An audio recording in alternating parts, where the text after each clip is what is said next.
दोस्तों, कुवैत से इम्पोर्टेंट खबर आ रही है निकल के। अगर आप कुवैत में रहते हैं तो आपके लिए ज़रूरी है। सबसे पहले हम बात कर लेते हैं। एक घर खाता में काम करने वाला बंदा 8,000 केडी लेके घर से फ़रार हुआ। रीज़न ये था कि उसको मालूम था, जब बंदा घर में रहता तो हर चीज़ का मालूम रहता कि कहाँ पे कितना पैसा रखा, क्या है क्या नहीं है, सारी चीज़ों के बारे में मालूम रहता। तो इसी तरीके से उस बंदे को मालूम था और वो 8,000 केडी लेके घर से फ़रार हो गया और उसकी अब छानबीन चालू है।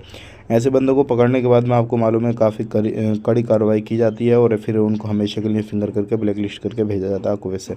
अगर आप किसी भी विदेश कंट्री में रहते हैं तो ये चोरी चकारी से बिल्कुल सावधान रहें, सतर्क रहें और ऐसे काम बिल्कुल ना करें। अभी बात करते हैं जलेबल स्वेग के बारे में। यहाँ पे 2 लाख से ज़्यादा प्रवासी यानी कि जो वर्कर हैं वहाँ पे काम करते हैं, लेकिन अभी टारगेट बनाया जा रहा है कि लगभग 18-20 हज़ार वर्कर को पकड़ा जाएगा और उसके बाद में जो है फिर इन लोगों के ऊपर कार्रवाई की जाएगी। ध्यान रखिएगा, अगर आप कहीं पे भी रहते हैं, कुछ भी काम, तो अभी जो कुवैत के अंदर जलेब के अंदर अगर इलीगल एक्टिविटी आप कर रहे हैं, इलीगल तरीके से कामकाज करते हैं, तो ऐसे लोगों के ऊपर अब सख्ती की जाएगी और टारगेट बनाया जाएगा। अलग अलग छापामारी की जाएगी, चाहे वो बिल्डिंग हो, कंपनी हो, कोई भी हो। जो रिहाइश लोग हैं, रिहायशी जगहों पे भी जो है छापामारी की जाएगी। तो अगर आप कहीं पे भी रहते हैं तो सावधान रहें, सतर्क रहें, क्योंकि बहुत ज़्यादा इंपॉर्टेंट ये चीज़ है। और कोई भी इलीगल बंदा है तो वो भी अपने कामकाज को सही करे। वीडियो अच्छा लगा लाइक करें, शेयर करें। आप अपना ख्याल रखें, अपनी फैमिली लोग ख्याल रखें। Take care, bye bye.